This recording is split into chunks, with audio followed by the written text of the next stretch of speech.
As is the norm on a weekend, on a Friday, we look ahead to the whole weekend, and this whole weekend is dedicated to that big meeting at the beginning of July on Friday in Gqeberha.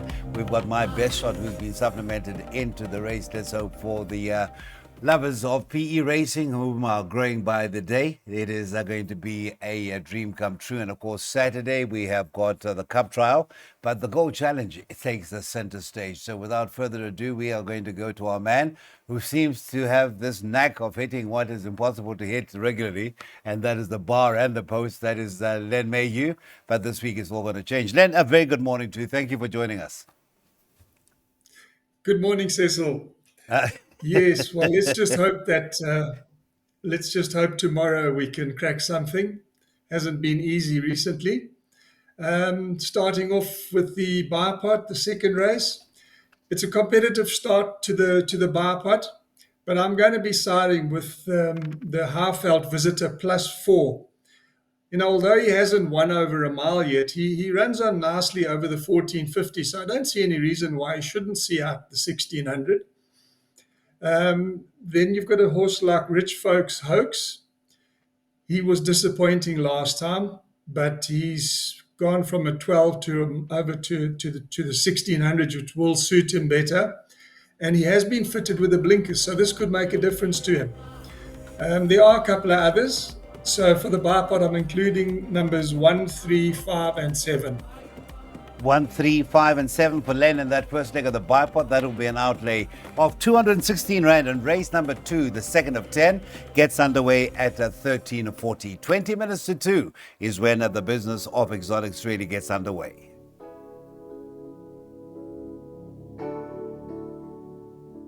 Right, 1900 meters will be the trip to race number 3, the start of the PA. 2:15 is the carded off time to race number 3, a JC Leroux, class of 4. And topping the boards right now will be the colors of what to many is a horse that is hard to beat on July Day, if running, and that is the colors of Mr. Nick Johnson. They're on the 7, Chill in the Air, and that is Mace Roberts and Ray Danielson teaming up, and that is currently at 24-10. At 7-2 is number 6, Bombers in the Sky, and then you've got the 8, Nocturnal Flight, that is at 9-2. Number 2, Villa Vicosa, is at 5-1. It's 9-1 and better bar those. Now, we've lost a couple of runners here, both Hollywood horses, Mr. Mayhew, the 9 All Around the World and 11 Afropolitan. So that leaves us a field of 10. And what are you going to do in the PA here? Are you in the corner of the favorite? Cecil, the last time Villa Vicosa ran, I was quite strong with him against the hot pot favorite regulation that day. So I finished up with a bit of egg on my face. He ran unplaced, but only 3 3/4 lengths behind. But, he lost 4 lengths at the start, and he did very well to be beaten only 3 3/4 lengths. So if he jumps on terms tomorrow, I think he could go close. I've covered him with the 7, which is the favourite, Chill in the Air, who finished ahead of him last time. But as I say, Villa Vicosa did get left 4 lengths, so his race was basically done at the start. So I'm going to give him another chance. All right, so 2 and 7, and of course, reunited with the Villa Vicosa is certain Mr. Matthew Thackeray. No disrespect to apprentice Mark Jacobson, but it seems that Mr. Thackeray gets a good tune out of Villa Vicosa. 3 rides for a win and a second. 2 and 7 for Len in that first leg of 180 Rand PA, which starts at 2:15.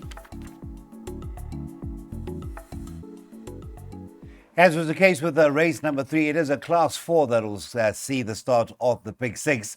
However, a massive drop in distance from a 1900. For race 4, we dropped to 1200 meters. And our favorite is the 7 African Prince, who is at 7-2, number 7.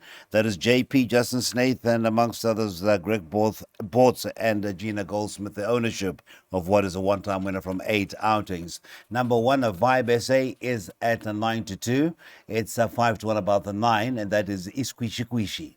And then the 8, Who Blinked, is at 5-1. 8-1 and better, bar those quoted runners. This time last year, a lot of punters were getting their fingers constantly burnt by Vibe SA, who just couldn't get out of that number 2 box. That win has since come, followed by another. And there's a bit of consistency about Vibe SA. And I don't know what happened in the last run behind Roaming Spirit, but at least Vibe SA can win. Who blinked is rather MJ Ordinal's chance with Callum Murray aboard. Could that be in your permutation at all? Certainly, Cecil. He is my first choice. He was doing his best work late last time, and if Callum Murray can just get him placed, nicely from his 8 draw, I expect him to run a big race. Then you've got the likes of Isikwishi, who ran an excellent race last time, finishing second, having his first run since being gelded. He was gelded in November, and he must, as you touched on, Vibe SA. I mean, he's got exceptionally consistent form prior to his last run where he ran dismally. But I mean, he probably needed the run, and so I've included the three of them in the pick six. I have excluded the favourite, and I'm a little bit worried, but he's disappointed last time, and anyway, we can't put them all in, so I've eliminated the 7 from the perms.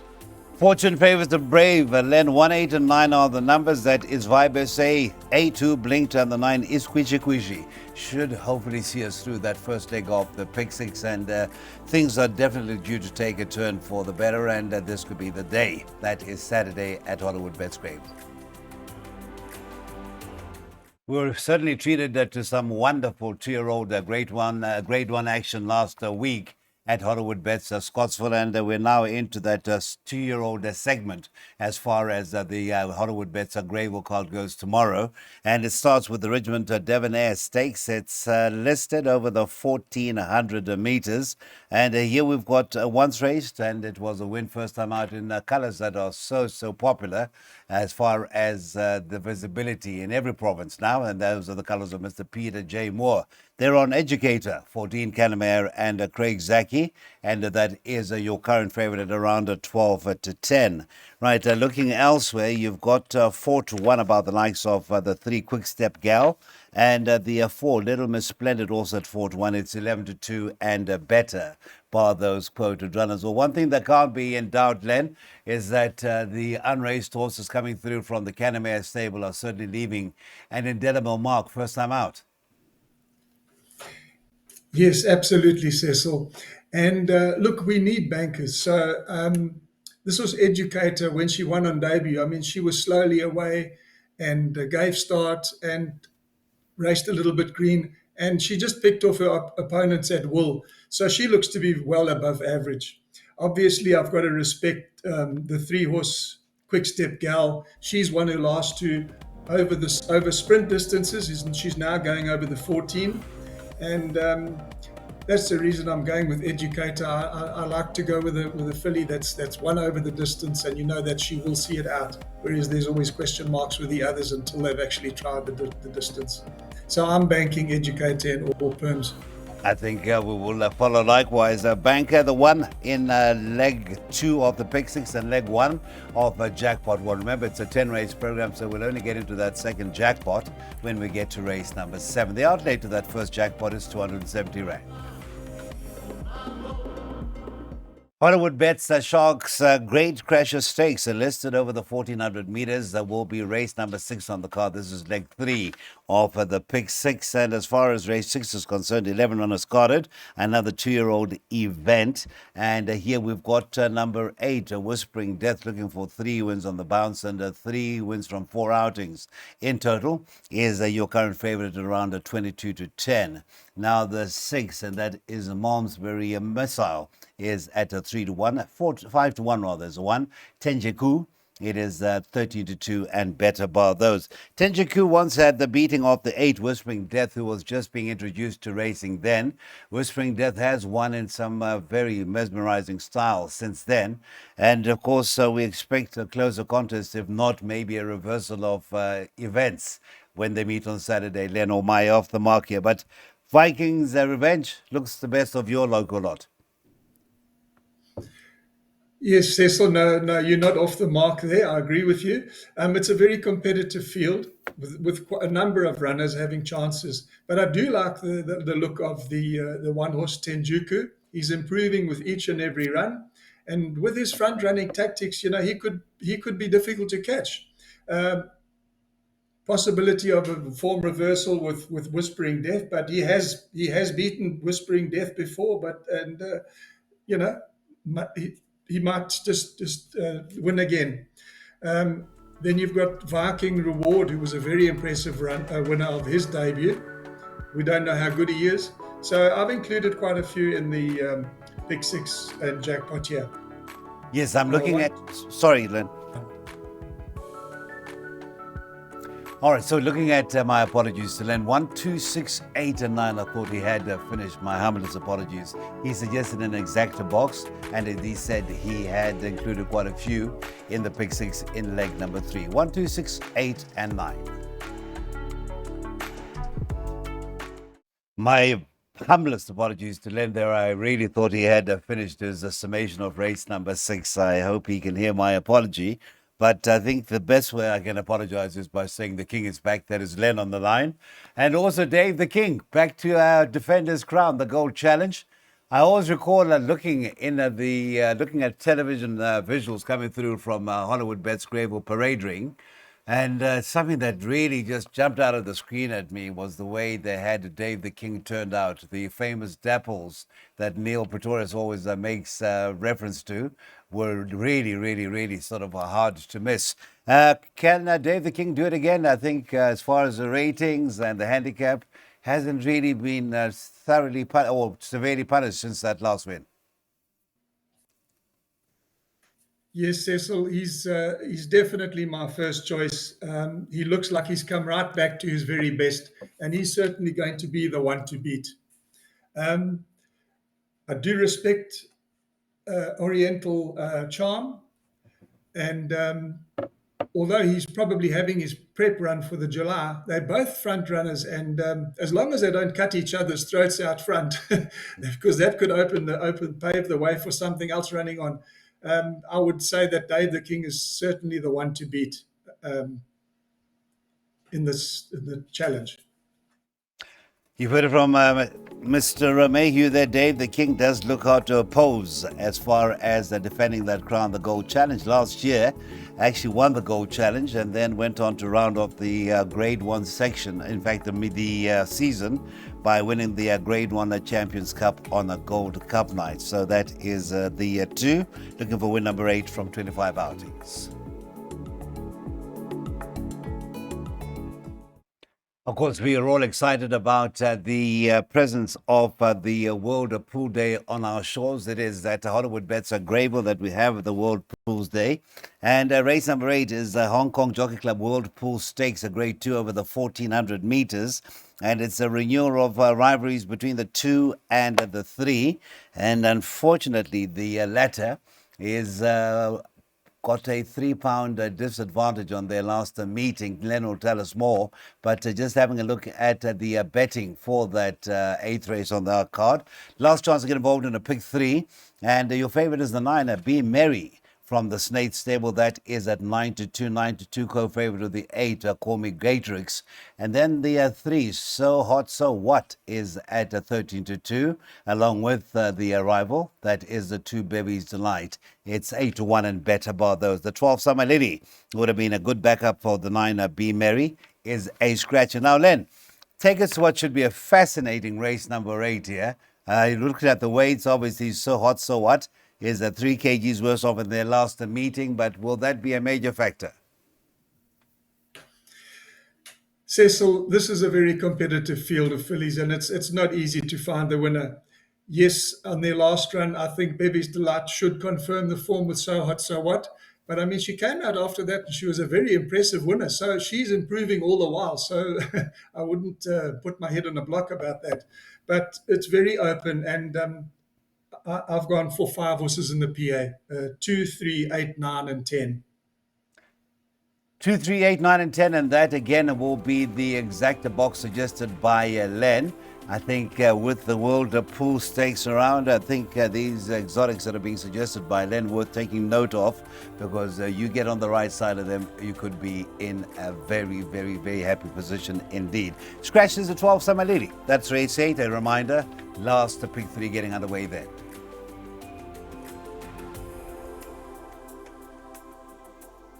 All right, a race that is taking on more and more relevance with each passing year is the Grade 3 Cup Trial, race number 9 on the card tomorrow at Hollywood Bets Grable. It's over the 1800 meters.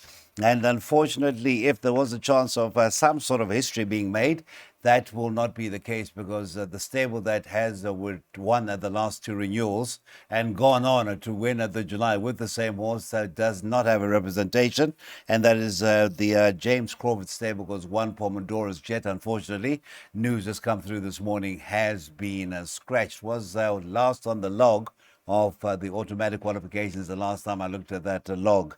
But Len, the history not to be this time around. Obviously, there would have been doubts about the 1800 meters, about the ultra consistent Pomodora's Jet. Would you have considered Pomodora's Jet in race number 9 if it was still in the field? Definitely, Cecil. You know, he's really a new horse since I think he's been fitted with a Cornell collar. He's won his last 3 very impressively, and he would have certainly been the one to beat. So now I have decided I've gone with the lightweights, regulation, winter games, and the 13 Zeitz. You know, they've come in with nice galloping weights, and although 2 of them are badly drawn, I think that they should be there in the shake-up. Winter games, you know, he can run from the front and he can run from behind. So he's again at a decent price. It would be a bit of a sneaker for me.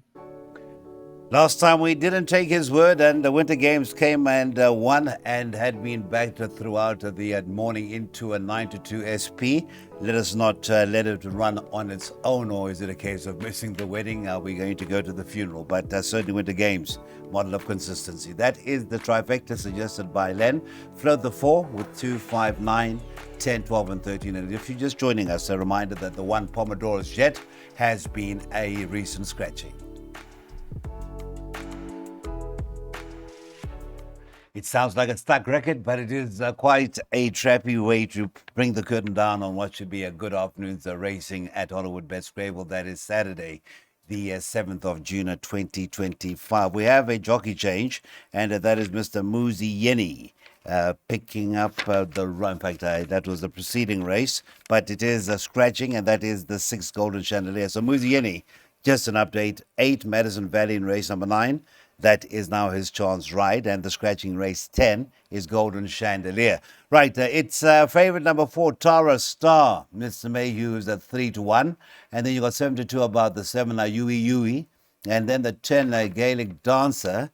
This will be second or third start for the Magic Stable. That is at 13-2. Right, give us something to smile about at the end of the day, Mr. Mayhew, if things haven't really gone well. Cecil, look, I think this favourite Tara Star is quite a decent, she'll be a decent bet because, I mean, she's in good form at the moment. She's got Richard Fourie up. She's the only 4-time winner in the race. And I really do think she's going to take a lot of beating. Immediate danger, I would imagine, would be the 7 Yui Yui, who's also, she's an out-and-out 1,000-metre specialist. And then for me, the sneaker in the race would be the 8 Lady of Vix. She ran well below par last time, but that's clearly wasn't her run, and I'll give her another chance. But I do think Tara Star will take a lot of beating. Trifecta 4 by 3, 7, 8, 10, 12 by 3, 7, 8, 10, and 12. And that is according to Mr. Len Mayhew. Thank you so much, sir. We wish you a great weekend ahead, of course, Saturday being the focal point of our racing in KZN.